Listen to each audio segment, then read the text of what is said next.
thought it'll be his female counterpart, her. I love a good gender bend. Let's get along with the tutorial.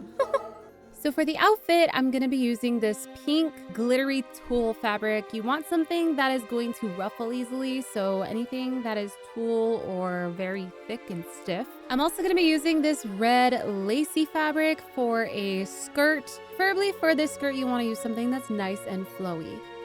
For the pattern, I am following this McCall's pattern. It is R11202, and I will be following the A pattern.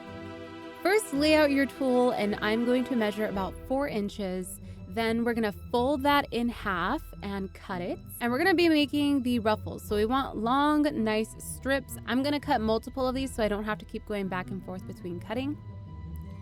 So fold your piece of tulle in half, grab a very thin piece of elastic, and fold the top portion of the tulle, enclosing the elastic. And I'm just going to pin this down. Once it's all pinned down, you're going to sew right along the elastic, making sure that it's not too tight so you can pull the elastic through just like this. And this is how we're going to create our bunches. So right now I'm working on the neck collar portion. I went ahead and attached as many little tulle ruffles as I possibly could that fits around my neck. And this is only gonna be for the back portion of the neck. So once you have that done and it fits around the back of your neck, I just went ahead and measured my neck and sewed it together so it can be a little choker. I really wanted this collar to be nice and poofy, so I just continued adding more layers on top of this.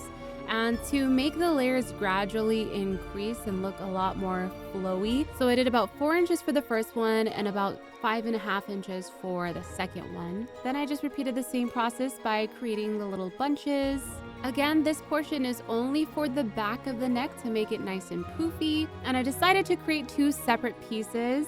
The final piece that I'm creating is going to go all the way around the neck. It is shorter in the front because that's where your chin is going to be, and longer in the back so that you can see it when you're actually wearing it from the front, if that makes sense. Make sure when you measure this around your neck that it fits over your head and it doesn't fit too snug because you might ruin your makeup trying to get this on. Next, we started on the skirt, and to create the ruffles for this, I'm using a 3-inch piece, and instead of using a piece of elastic, I just used a piece of thread to help me pull it through and create the ruffles. This is probably the most time-consuming portion of the whole project because you have to create a lot of this to fit around the entire skirt. So we followed the pattern and we already have the skirt made, and now it's time to attach the ruffle to the actual skirt. So this is the inside of the skirt, and this is the correct forward-facing side of the skirt. We've sewn and attached the ruffle to the outside of the skirt, and we still need to pull the string out, but we want to make sure that it is not going to lose the ruffle, which is why we sewed it down first. And once we pull the string out, we're going to flip it just like this and sew it down again so that it stays flipped the correct way when you're wearing the skirt. So now I am pulling out the string, and again, just wanted to show you, flip it so the tulle is coming from the inside of the skirt and you're hiding all of your seams. With the makeup, start off with a clean, freshly washed face. I'm gonna start off by gluing down a portion of my eyebrows. This step is not necessary, but I really wanted to exaggerate my eyebrows. So we're using a non-toxic glue stick. It's a purple glue stick, and I'm just using a spoolie to brush my lashes down, let that dry, and we're gonna cover it with my concealer. Again, I'm only gonna be covering the edge just because I don't want the arch. I want it to go straight up.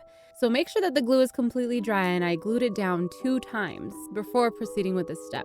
Next, I'm going to seal that with some powder. You can use a translucent powder here or your regular makeup powder that you use. Now that our face is all prepped, we are ready to begin painting. And this is my first time actually using this palette. It is the MAC Pro Palette Paint Stick, and I'm using the pinks and reds only around my eyes just to start out with. And I'm using the pinks where my highlights would go, so on my brow and right underneath my eyes. Now that we have a base color down, let's start the eyeshadow. So I am using this MAC palette and we are going to be using black. Use a blending brush to blend out the edge of the eye, and then use a smaller detail brush to draw the actual eyelid arch. Blend that out, and I am adding some red eyeshadow to my eyelid to really make that color nice and vibrant.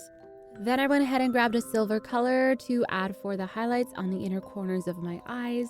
And now it's time to add glitter. I grabbed a NYX glitter primer, and I'm also using some red NYX glitter. Grab a small brush and add some of that primer to your eyelid, and then just dab the glitter right on top of that.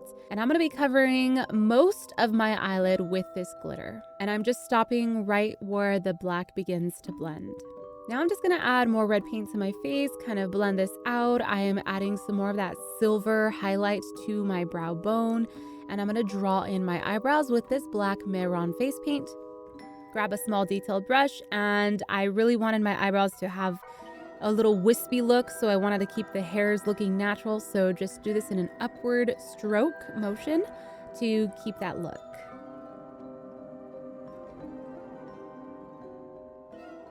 Now that we have our eyebrow in, I'm adding more highlighter to under where the brow bone would be. And we're just adding more black and kind of blending it and making it look nice. Adding more black into the actual eyelid so we can have that eyelid really pop and make it look a little bit bigger than it actually is. So do the same thing to your other eye. And now I'm going in with some pink paint and just outlining where I'm going to have the little pink dots on the cheeks. Just something rough. We're gonna go in and add more paint over this, but I don't want to add any red paint to this area. So next, we're just going to grab a brush and paint our whole face red. When you get to your forehead, grab that black paint again, and we're just going to form the widow's peak. I'm just doing this because I didn't want to have to paint this over the red paint. So just something rough so you know where not to paint. It doesn't have to look pretty right now. We're gonna come back to it. But continue painting your face red, using that pink as highlighter, remember, underneath the eyes. And you can also add a little bit of the pink on your chin and on your nose for an extra little highlight.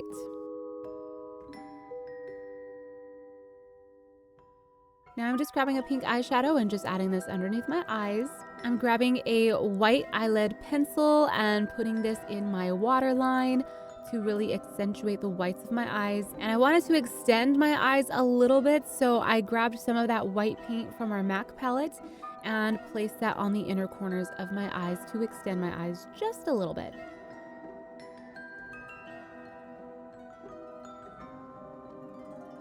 Now I'm grabbing some black eyeliner and adding this on top of the black that we've already done. We're doing a little bit of an exaggerated wing, nothing too crazy. Now I'm just grabbing a setting powder and placing this all over my face. And we're gonna add some highlight. So I have a purple highlighter that I'm gonna be using on the bridge of my nose, the tip of my nose, and my cheekbones. This one has a little bit of a purple color to it, which I really liked with the reds. Next, I'm adding some contour, and I'm just using a dark brown contour to hopefully bring out the darker colors in the red. And to be honest with you, I think it worked fine. So I am just contouring my cheekbones, my nose, my jawline, also my widow's peak, just so I can have some structure to my face. Then we are putting on some mascara. I am putting mascara on both the top and bottom lashes. And now while that's drying, we can move on to our lips. I'm outlining my lips first, and I believe this is a black eyeliner, so it doesn't even have to be for the lips. But this is a black lipstick that I'm using to cover my entire lip. And I'm really going in and trying to exaggerate the detail of the lips, kind of making them a little bit whiter. But once you finish with that, now is a great time to put on whatever shirt you're going to be wearing so you don't smudge any more makeup on it. This one that I got off of Amazon, and it actually has a zipper in the back, which was super helpful. All links will be in the description for this. Next, we are going to go in and do the pink detail. I'm using pink Mehron face paint and just drawing 2 circles on each side of my cheeks. And now that your eyelashes are dry, add on the falsies. And now it's time to start getting into costume. I'm going to slick down my hair. I used a little bit of gel to get it nice and smooth. And I'm going to start gluing on my ears. I painted them beforehand and I'm using spirit gum to glue these down over my actual ears. So go ahead and do the other side. I added a little bit of black eyeshadow to the top of the widow's peak to blend that with my hair, and now we can get into the rest of our costume. You're gonna need a red pair of tights. I purchased these off of Amazon. Also purchased off of Amazon a red dress. You could also wear a red skirt. And then layer the skirt that we created over the whole outfit. And on top of the skirt, you're going to wear a black belt. If you can find something that has gold details, that's bonus points, but silver will do. And last but not least, thigh-high boots. Once you have that all on, paint your hands with a water-based paint, and you're done. Here is how the final look came out, and I absolutely love the way she came out. If you want to opt for the lobster claws, go right ahead, but I just thought having really long nails would look super cool. I hope you all enjoyed this cosplay, and I would love to see your recreations of this. Be sure to tag me on Instagram, Twitter, TikTok, all the things. I have always loved him as a character, and I'm so excited to finally put together a cosplay for him. We love the Powerpuff Girls, and I hope you all enjoyed the video. Thank you for watching. Leave a little red demon emoji if you made it this far in the video, and also head over to TikTok and leave those emojis in the TikToks that I created for this cosplay. I love you guys, and I'll see you all later. Bye-bye!